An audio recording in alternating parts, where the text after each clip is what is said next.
Cuando terminé la carrera en Historia del Arte aquí en la Universidad de Valencia, realmente venía de realizar unas prácticas en el Museo de Bellas Artes de Valencia, en el Departamento de Educación. Esas prácticas fueron un antes y un después en mi vida y descubrí una vocación, ¿no? Y me di cuenta de que si había algo que me gustaba de la historia del arte, una salida real también al mundo laboral, iba a ser desde la educación, ¿no? Que al final es la base y la solución de todos los problemas. La Universidad de Valencia tiene fama a nivel nacional de ser una de las mejores universidades en cuanto a rendimiento en fútbol, y el profesorado sabíamos que era gente que está en la élite, entrenando en primera división, en segunda división, y las experiencias que te pueden dar, los conocimientos que te pueden transmitir son las últimas tendencias, las últimas metodologías. Desde que inicié la carrera me ha gustado siempre el trabajo con niños, la psicología infantil, y entonces me di cuenta que una de las principales demandas de consulta es en el ámbito de las dificultades de aprendizaje.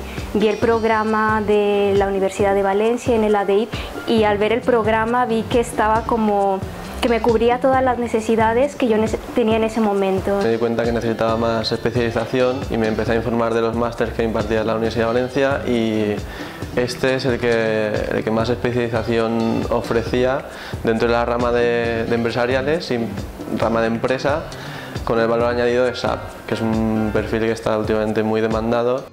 Fue un factor importante, yo creo. Es una garantía, ¿no? Sobre todo el profesorado, y que también es una formación muy específica y es una de las más punteras de España. La calidad de la enseñanza de la Universidad de Valencia, el profesorado es lo mejor que se podía traer.